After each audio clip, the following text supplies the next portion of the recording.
pessoal! Estamos aqui para falar um pouquinho a respeito do poema.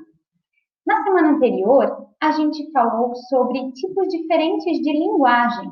E nesses tipos diferentes de linguagem, a gente conversou bastante sobre linguagem conotativa, que seria linguagem figurada. Por que nós entramos neste assunto de linguagem figurada? Porque nessa semana nós daremos estudo ao gênero textual poema. E o poema, ele utiliza a linguagem figurada nas suas estrofes e nos seus versos.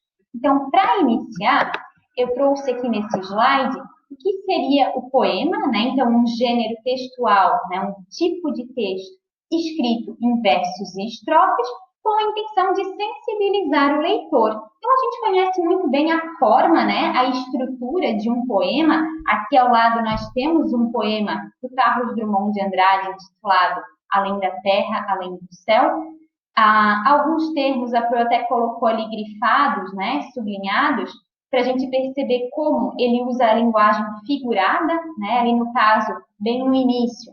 Além da terra, além do céu, no trampolim do sem fim das estrelas, no rastro dos astros, na magnólia das nebulosas.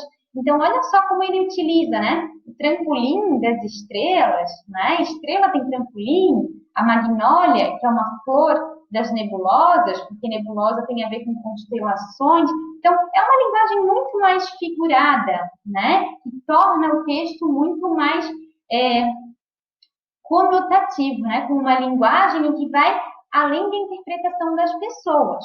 Tá? Então, o gênero textual poema é o que nós vamos estudar daqui para frente, sempre lembrando que o poema vai utilizar essa linguagem diferenciada, com significados diferentes para as palavras.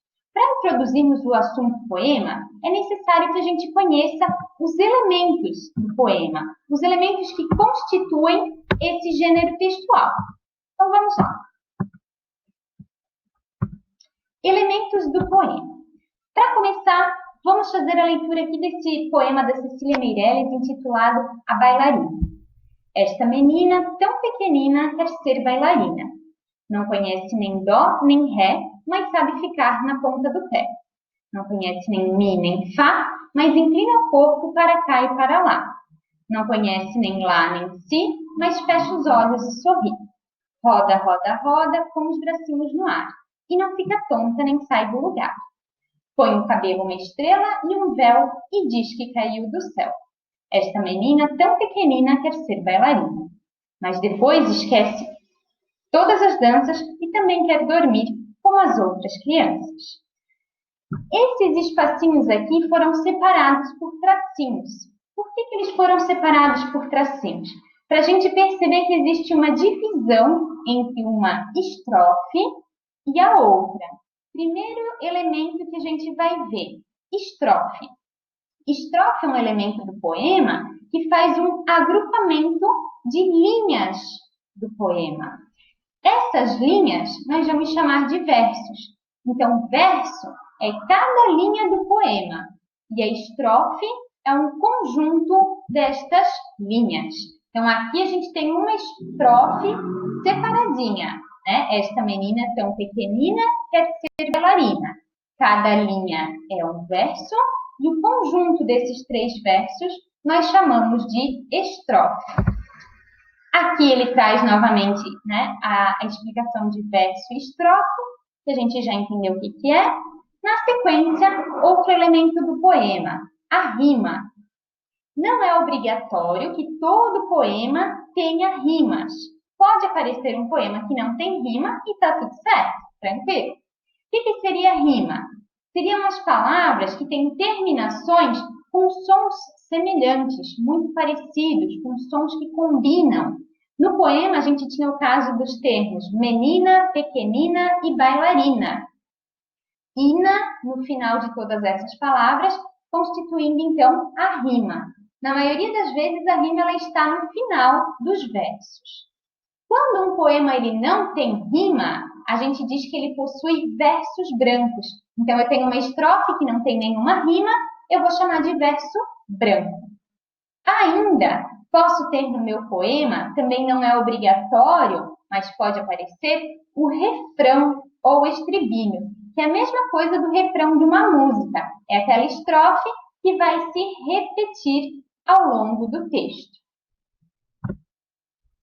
Por fim, o último elemento do poema, ele está muito voltado para a pronúncia, a fala, a leitura de um poema, que é o ritmo. O ritmo, então, é uma sequência, uma série de sons fortes e de sons fracos que a gente costuma fazer quando a gente lê um poema. Esses sons fortes são chamados de sílabas tônicas. Os sons fracos são chamados de sílabas átonas. E todas as palavras elas possuem isso. Então, quando eu faço essa sequência de sílabas tônicas e átonas, eu estou imprimindo um ritmo para a minha leitura, que automaticamente a gente já faz. Nessa parte inferior da tela, a gente vê alguns exemplos de sílabas tônicas e átonas. A palavra relâmpago, por exemplo, ela tem o lã com a sílaba tônica, que é aquela que a gente pronuncia com mais ênfase. Todas as outras são sílabas átonas. O termo projeto, G, é a sílaba mais forte, chamada de sílaba tônica, e todas as outras são chamadas de sílabas átonas. Então, esses elementos que nós vimos até aqui são elementos que constituem um poema. A gente pode voltar aqui no nosso poema da bailarina e observar. Lá na primeira estrofe, esta menina é um verso tão pequenina. Segundo verso, quer ser bailarina. Terceiro verso. Esses 3 versos constituem uma estrofe. Ao final de todas as estrofes desse poema, a gente observa a rima. Ré e pé, fá e lá, si e sorri. Temos rima, então, em todas as estrofes. Quer dizer que nenhuma estrofe possui versos brancos.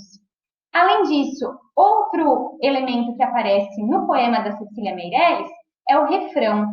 Lá no primeiro parágrafo, na primeira estrofe e na penúltima estrofe, nós temos o refrão. Esta menina tão pequenina quer ser bailarina.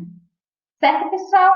Então, essa foi a parte inicial do estudo do poema, no qual a gente entende que o poema é um gênero textual escrito em versos e estrofes, que tem a função de sensibilizar o leitor, de passar aí alguma sensação, e também que ele possui elementos básicos, que a gente vai encontrar em basicamente todos os poemas, exceto a rima, que pode ou não ter, e o verso branco, né? Se eu tiver rima, ok. Se eu não tiver rima, eu tenho o verso branco.